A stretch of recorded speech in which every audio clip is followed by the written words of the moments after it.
Welcome back to the Dershow. The summer is almost over and students are going back to campus. You'd think it'd be a jolly time. Students are greeting each other and hugging each other.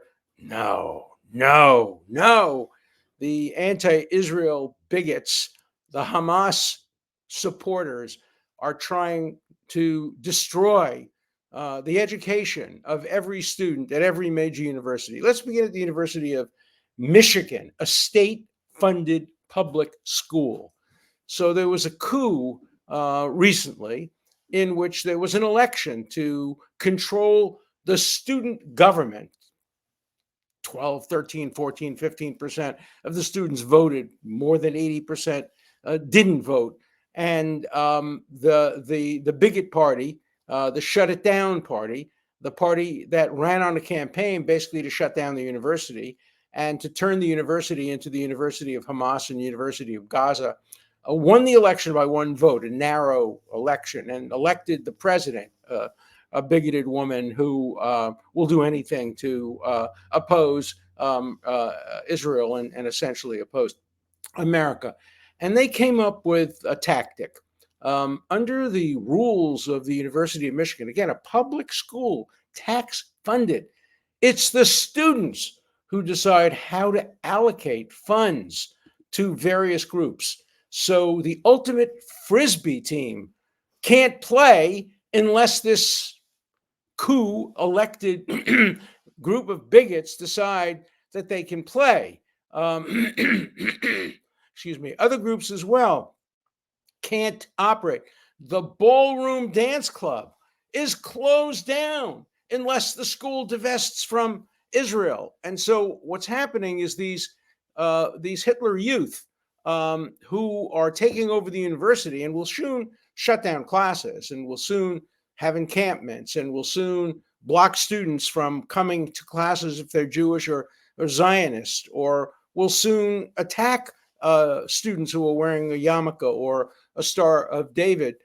These groups have told the students who just want to dance and play Frisbee, no. You can't dance or play Frisbee. You can't get money, even though it's state money, state-funded money, unless you divest from Israel, unless you support Hamas, unless you go against everything that universities are supposed to be for. That is diversity of points of view. This is what diversity produces. This is the most anti-diverse, anti-equality, anti-inclusion tactic imaginable. No, we won't let you run your clubs. We won't let you have any kind of clubs, anything that needs funding, state funding, I want to emphasize again, unless you comply with our bigotry. Imagine if a party ran for the Ku Klux Klan. Ku Klux Klanners from Michigan, and they took over. And they said, no, we're not going to allow funding for dancing or Frisbee playing unless you agree with us that blacks are racially inferior and gays or whatever, and you name it. Can you imagine a university tolerating that for 1 second? Well, what they're doing is the same thing. They're imposing a McCarthyite litmus test, basically. And, it's happened all over. At the University of California at Berkeley, several clubs sponsored, paid for by the citizens of California, public money, have said, if you're a Zionist, me, the dean of the university, or Erwin Chemerinsky, you can't speak at our clubs. No, we want diversity. But if you're a Zionist, no, you can't speak at our clubs. If you're a Nazi, you can speak at our clubs. If you're a fascist, if you're a racist, if you're an anti-Semite, welcome, come on board. But if you're a Zionist, like I am, you can't speak about the Constitution, about a woman's right to choose. That's what universities are coming to. It's despicable. And federal funding should be cut off from any university that engages in this kind of... Let the universities do it on their own. Let them raise their funds. Let's see how much funds they can raise. Let's see what the state legislature of Michigan does. Now, of course, we know Michigan has a very substantial number of virulently anti-Israel Muslims and Arabs. Not all Muslims and Arabs are anti-Israel, but many that vote are. And so who knows whether the legislature will do the right thing, and demand that universities remain universities. Universities are not supposed to be propaganda mills. Universities should not have a point of view. Universities should be forums, places where people can debate and have different points of view. Let's have a debate. Let's have a debate about divestment. Fine. But cutting off funding of clubs unless the university engages essentially in BDS, boycott, divestment, and sanctions, unless the university accepts DEI, which means, what does DEI stand for? Discrimination against people who have different points of view. That's not a university. That's a propaganda mill. Why should the citizens of Michigan? Look, if the anti-Israel citizens of Michigan want to start their own university and contribute money to universities, fine. Let them do that. See if they can get approval by groups. By the way, various university groups now have now changed their policies and said that we now support boycotts against Israel or against other countries that engage in, but the only country they ever have boycotts against are Israel's. No boycott against Syria, no boycott against Iran, no boycott against Cuba. But now governing bodies of universities have now come out in favor of boycotts. So what we're seeing is a major attack on American universities, and we should not take it. We should not sit back. I have been associated with universities now for almost 70 years. I started being a student at Brooklyn College. I was the president of the student government in 1955. 1955. That's 68, 69 years ago. And I've been involved with universities ever since. I think I know a little bit about universities. When I started at Brooklyn College, the president of the university, the president of Brooklyn College, the academic president of Brooklyn College wanted to ban communists from teaching. I fought against that. I was virulently anti-communist. I hated communists. I hated communism. But I didn't think that universities should dictate who can teach economics and who can teach. In the case of Brooklyn College, it was, I think, French literature. Professor Slockhauer, who was fired because I think he took the Fifth Amendment instead of answering questions about whether he was a communist. I assume he was a communist back in the 1930s. 1930s, a lot of people were communists because, unfortunately, in the 1930s, like in universities today, there was no middle. There was a choice in many parts of Europe. You're either going to be a fascist or a communist. And if you were an anti-fascist, you were a communist. And so I defended the right of communists to teach. I didn't defend communism, although, on Martha's Vineyard, they would probably accuse me of defending the isms that whose speech I defended, because the people here are too stupid, many of them, to understand the difference between being a lawyer and being an advocate for a cause, being a political advocate for a cause. But put that aside. So what are we going to do about American universities? What we're going to do is we're going to fight back. We're going to bring lawsuits. We're going to bring claims under various aspects of the Civil Rights Act, cutting off funding from universities that tolerate this kind of bigotry. They're not universities. They are not universities. I had a student the other day who I saw on a program in which he said he was told to write a paper about the Middle East and he wants to get into law school. So he deliberately wrote a paper that was opposed to everything he stood for. He took views that were exactly the opposite of his personal views in order to pass the course. Because if he took a view that was different from the professor would flunk him. And we've seen that. We've seen a professor at a major university refuse to write a recommendation for an excellent student because that student was a Zionist and wanted to spend her year away in Israel. No, I'm not going to recommend you, even though you're a great student, even though you deserve a recommendation. I'm not going to recommend you because I'm not going to help you go to that country that I don't like. What is going on in American universities, and why are we tolerating it? So we have to be prepared. The students are prepared. The anti-Israel, radical anti-American students that are going back to campus are prepared. They've already bought their tents. They have their signs ready. They're ready to close down classes. They're ready to engage in all the same kind of behavior that got all these university presidents fired. More are coming. More are coming. Any university president that tolerates this kind of activity on campuses should be fired, should be forced to resign, the way the president of Harvard, the president of University of Pennsylvania, the president of Columbia, and many other presidents have been forced to resign. We have to fight back. Universities are too important. Universities are the future, the bedrock of our society and of our scientific development. Right now, or at least as of a couple of years ago, American universities were the finest in the world. That's going to stop. That's not going to be true anymore. Universities are no longer teaching. They are propagandizing. And this is absolutely essential. I want to hear from the candidates for president of the United States. I want to hear from Kamala Harris. I want to hear from Donald Trump what they intend to do about these universities. They're federally funded. As a result of them being federally funded, they can be federally defunded.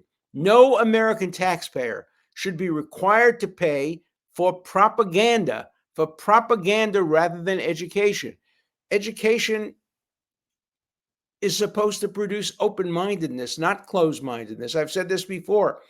I taught at Harvard for 50 years. I've taught at other universities as guest or visiting professor or lecturer. In the classroom, I never expressed a personal point of view. I expressed points of view, but they were for argument's sake. Often they were points of view that were different from my own. For example, I defended capital punishment in the classroom because nobody else would. And I wanted the students to hear all sides of the issue.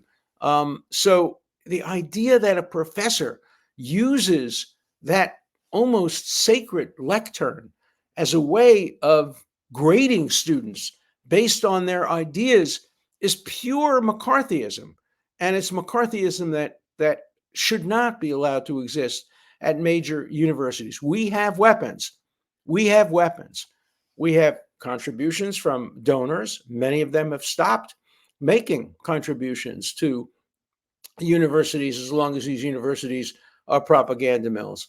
We have state legislatures. We have the federal government. Universities depend largely on external funding. Tuition doesn't cover most courses and most costs. And so if the other side is using means that are improper, we should use means that are proper to respond to that.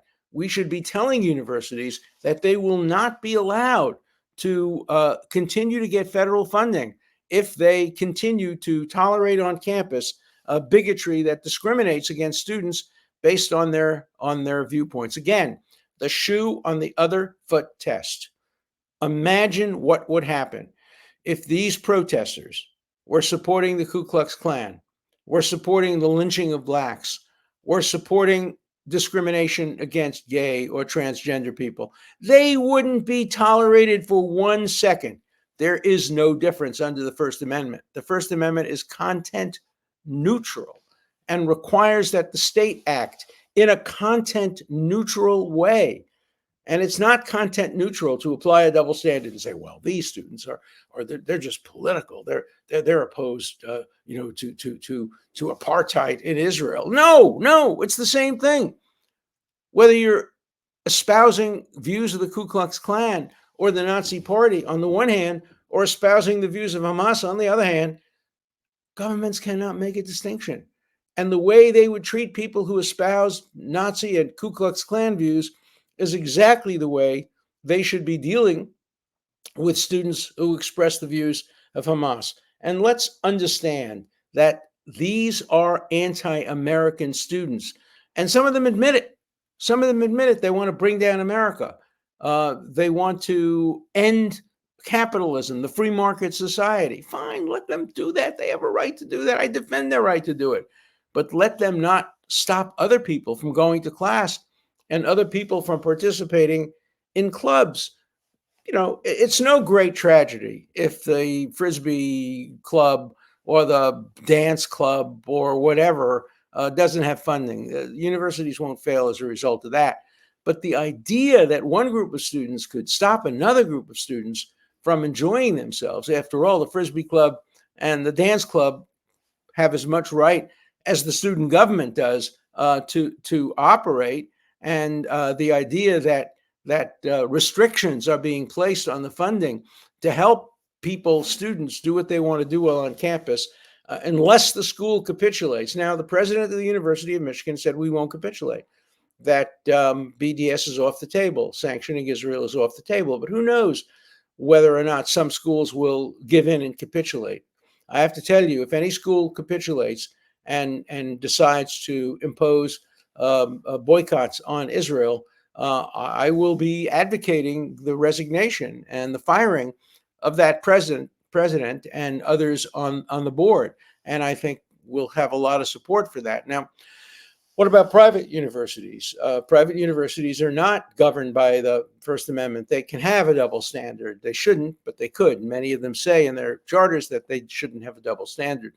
But private universities get enormous amounts of federal funding. The Harvard Medical School, Harvard University gets tremendous amount of funding for the medical school, and it should continue. Medical school saves lives.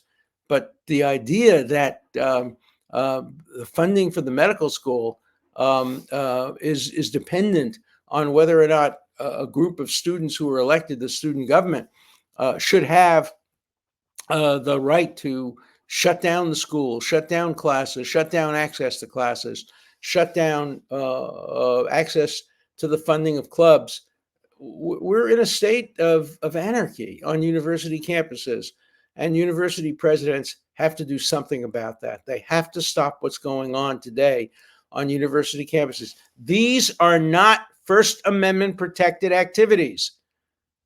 First Amendment protected activities are speech and association. It has nothing to do with whether or not you allow funding for the Frisbee Club or allow funding for the ballroom dance club. And so universities have to think hard. Some universities have begun to prepare for what they anticipate will be a very, very dangerous fall. And it'll be even more dangerous now because there's a presidential election coming up in November. But I think it's absolutely crucial in the debate that we're going to be hearing in 10 days from now or whatever, 12 days from now, 2 weeks from now. One of the first questions should be, what do you as president intend to do to make it safe for students with different points of view to attend college, to participate fully in the activities of the college, to go to classes safely and without being blocked? What do you as president intend to do? Let's hear from the candidates. Let's have them set out their positions on this. They won't want to. They won't want to get involved in activities or ideologies that are controversial. They will try to keep their base. But let's hear particularly from the Democratic candidates, because a lot of the people who are shutting down universities will be voting for the Democrats. And the Democrats are terrified of losing, particularly in a place like Michigan, a swing state. Let's see what Kamala Harris has to say about what's going on in Michigan. Does she have the courage to stand up to the Muslim, Arab, Israel haters on these university campuses? Or is she afraid that might lose her the state of Michigan in the Electoral College? Well, if she's pandering to Muslims in the state of Michigan, then she's opposing people in the state of Pennsylvania. Pennsylvania, last time I checked, it was pretty important to her electoral fortune. So let's put enormous amount of pressure on both candidates to state their positions unequivocally, and let's see what happens. Right now, it's an intolerable situation. The idea that kids are going back to campus, and I know I speak to parents of kids. They're all terrified. What's going to happen? Will the students be allowed to take classes? Will they be blocked? Will they be graded down? Will their recommendations be influenced? I can't imagine being a student or having a child or a grandchild today as a student in one of these universities. It's usually starting a semester in a university is a great moment, a great time. I remember a long time ago driving my children and my grandchildren to college and dropping them off and being so happy and everybody greeting them. And particularly if you go back for the second or third year, you know the students and they're greeting you and nobody's asking you about your politics. That was then. Now, if you come to school and you wear a Star of David or a kippah or any indication that you're pro-Israel or Jewish, or you're living dangerously, and that shouldn't be the situation at any college or any university today. All right, you've heard me rail on this. If you agree with me, write to me. If you disagree with me, write to me. And now let's turn to some letters. Okay. This is an interesting one. Don't vote based on personality. Vote on a person's stance on policies and issues and their record, just like you pick your doctor. That made me think a lot. But my doctor has to perform one function. And of course, I'm not going to pick my doctor on the basis of personality. Presidents are different. They have a lot of functions, including having a bully pulpit. And so I think picking a person based on not personality, but based on character. I'm not telling you which one to pick based on character, but I do think that picking a president, voting against or for a president based on character, based on integrity and honesty is a valid basis. Obviously, policies in some ways are more important, but the question is, will the policies be implemented? And that's a question of character. I've gotten a lot of criticism. My mail is filled with criticism. How can you still be a Democrat? We have no respect for you. I'm not a Democrat, but I will sometimes vote for Democratic candidates. But occasionally I get nice letters. What a brilliant, fearless, and honest man. So refreshing to hear you speak the truth so eloquently. Dear Professor Dershowitz, many times I disagree with you, but I always like you and respect your integrity and greatly. You are incredibly open-minded, fair-minded, and your thinking and your sense of humor is refreshing and sincere. Well, I don't feel humorous today. In fact, you probably know that I circulated a clip. People got furious at me for doing it. The motto of the Democrats, which includes joy in it, has also been the motto of some pretty bad people. And I responded by saying, look, I don't like, even before that became clear, I don't like the idea of emphasizing joy. This is not a joyous time for America. This is not a joyous time for the world. I don't think the Democrats should be running on joy. That's just my suggestion. This is a very serious time. And joy, whether it be the laugh of the candidate or the joyousness of the convention, seems to me to be out of place. There's a time for joy and there's a time for seriousness. This is the time for seriousness. I'm in favor of joy and good sense of humor as well as anybody else, but to everything there's a season and there's a time and a place. This is the season for serious reflection, not the season for joyous celebration. Can someone criticize the actions of a Jew or Israel's government without being called an anti-Semite? Of course, I spend so much of my time criticizing the actions of Bernie Sanders and other Jews. Of course, you can criticize Jews. You can criticize Madoff. You can criticize George Soros, as I do, and not be an anti-Semite. And of course, you can criticize the Israeli government. Most Israelis criticize the Israeli government. What you can't do is apply a double standard. You can't apply one standard to a country because it's the nation state of the Jewish people, and another standard to countries that don't reflect the Jewishness of the state. That's what's bigotry, the double standard, not criticism. You should be free to criticize any country in the world, including your own. In fact, you should be free to criticize your own country than other countries because you are a citizen and it gives you certain rights and obligations. Professor, you got it wrong for voting for Obama. Second time. First time, I think it was the right vote, not the second time. You got it wrong again for voting for Biden? No, I don't think so. Please, sir, don't make the same mistake a third time by voting for Kamala Harris. I'll make that decision based on all the factors, based on all the considerations as we approach the election. So please don't tell me who to vote for. I have enough people at home telling me who to vote for. I'm going to go into the voting booth. I'm going to close the door behind me. I'm going to think hard, and I'm going to cast my vote. I may have to cast it by absentee ballot. If so, I'll go into a little room and I'll make my decision. It's a very important decision this year. I'm going to do it in a very, very considered way, and there won't be a lot of joy because I'm not thrilled by the choices that we have available to us today. But I will vote. Okay. Your commentary about the Clintons is about to make me barf. They are the worst people in America. You should be ashamed of admitting you were friends with them. No, I'm not ashamed of that at all. They were, as all politicians are, deeply flawed. But the Clinton 8 years did a lot of great things for America, and I think that Hillary Clinton would have made a very good president. So we agree to disagree. The Democratic Party of Tip O'Neill, John Kennedy, Truman, and Roosevelt are long gone. Yeah, they are, and there's no such thing as the same. It's always going to be gone, and we're always going to have different points of view and different experiences, and you have to vote contemporary issues. This was a letter about whether or not there's genocide in Gaza. There were 265,000 people in Gaza in 1960. Today, there are 2 million. Is that genocide? Well, I'll give you another example of why it's clear Israel doesn't engage in genocide and never has.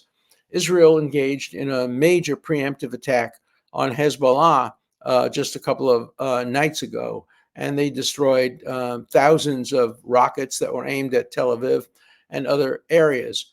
Do you know how many civilians were killed in that massive attack? 100 jets, Air Force jets, piling on and sending. Not a single civilian was killed. Not a single civilian was killed. Do you think a genocidal country would take such extraordinary efforts to avoid civilian casualties? No.